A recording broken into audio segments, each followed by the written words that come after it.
So, black powder 3030. Now, I'm not sure why, but out of all the requests that I get to do black powder cartridges, 3030 is at the top of the list.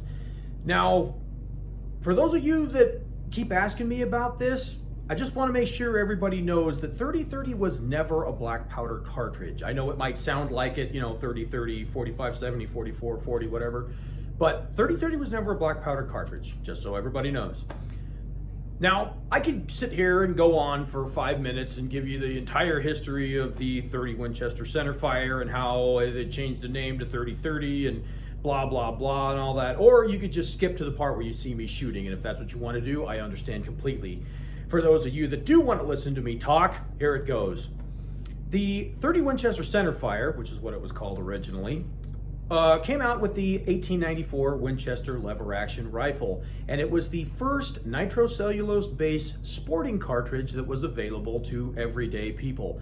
There were some other ones, some other smokeless cartridges that came before it, like the 8mm Lebel and the 3040 Krag, and maybe a few other ones, but this is the one that anybody could walk into a hardware store and buy, and it was very popular, and it still is pretty popular to this day.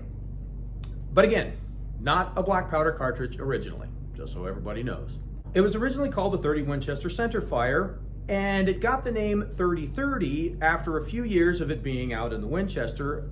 Marlin wanted to start chambering some rifles in that round, and they didn't want to put Winchester on the barrel of their Marlin, so they decided to start calling it the 3030. And Winchester eventually even officially changed the name to 3030 instead of Winchester centerfire, I believe in the 1950s, but don't quote me. So let's see, anything else do I need to mention? And that's about it. But the good news is, if I'm involved, anything can be a black powder cartridge. So I loaded these up with 35 grains. I used both 2 and 3F Swiss and 2 and 3F GoX, and I'm using 2 different kinds of projectiles. Here are the 165 grain lead flat points, and I also use these 150 grain Hornady soft points. And these are the same ones I use for my smokeless loads. Also, anytime I'm loading black powder cartridge, I always melt the smokeless lube off of the projectile and lube it with my homemade black powder lube of lamb's tallow and beeswax, and that's what I did on the lead bullets here. And the firearm we're going to be using for this test is my old Marlin 336, chambered in, obviously, 3030 or 30 Winchester centerfire. This is an older model without the crossbolt safety, and it does have micro groove rifling, which, depending on who you ask, is good or bad. So, here it is. So this is 35 grains of 3F Swiss with a 165 grain lead flat point.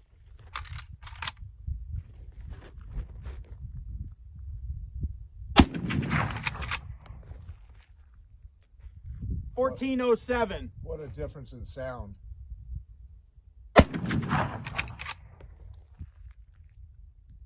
$14.01.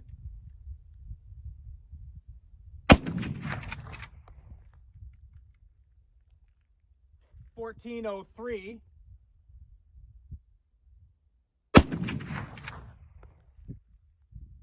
Boy, they sure hit low. $2.27. They hit low. Let me try a couple more of those.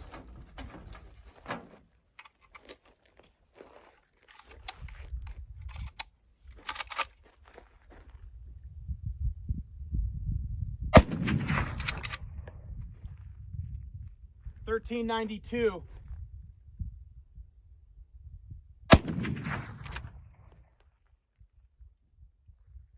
$13.95. That's pretty consistent. Yes, both consistent in velocity and misses. So these are our 35 grains of 3F Swiss with 150 grain Hornady.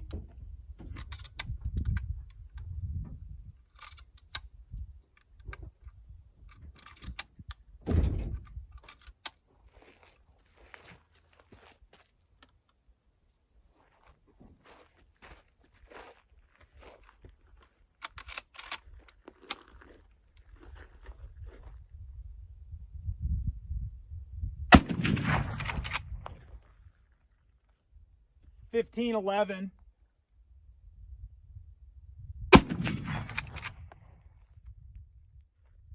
1511. We'll take it. You're hitting.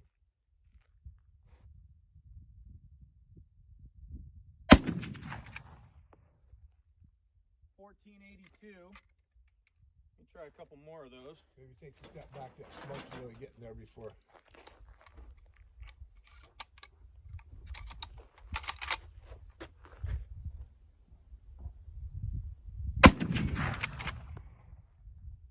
$14.91.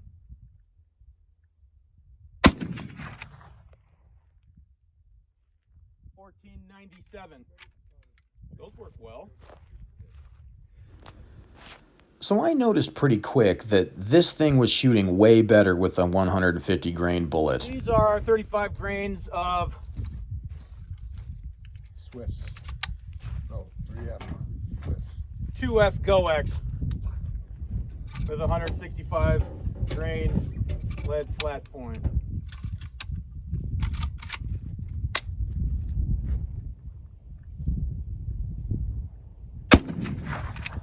Well, that hit lower still.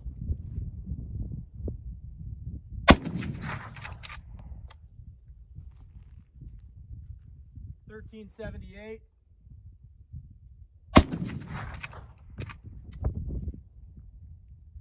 $13.23.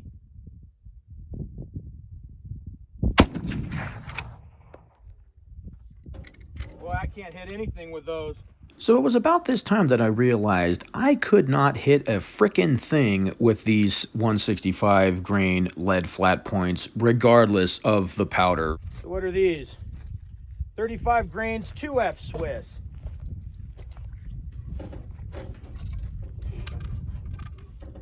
With 165 grain lead flat point.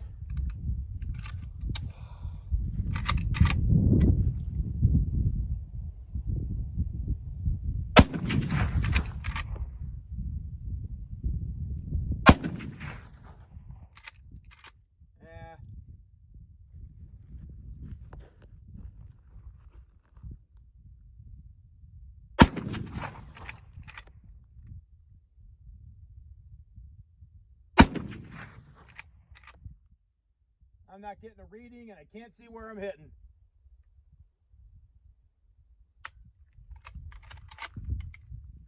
So this is when my chronograph decided to start doing weird things and giving me outrageous numbers. So I decided to just put that away and try some long distance shots. So this is 35 grains of 2F Swiss with 150 jacketed soft point. And we'll see if we can't lob one out there.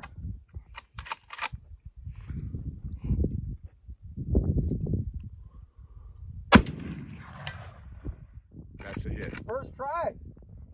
What luck.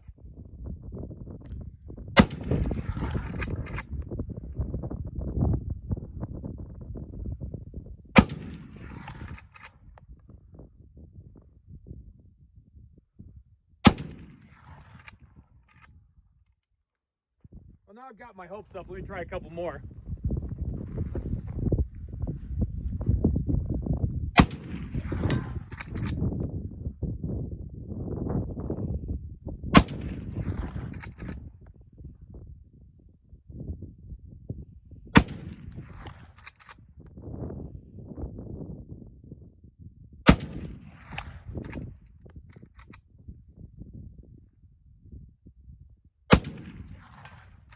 Hell yeah.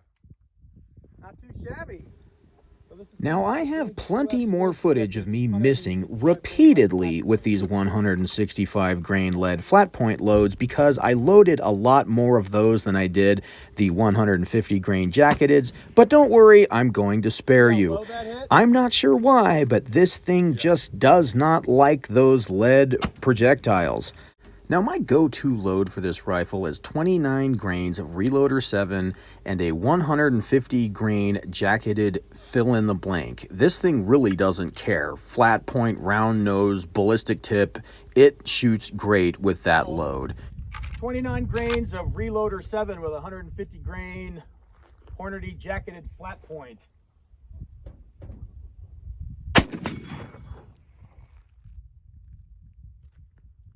0.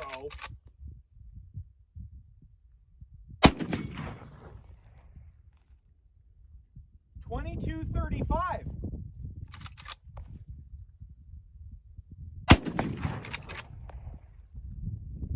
$22.47.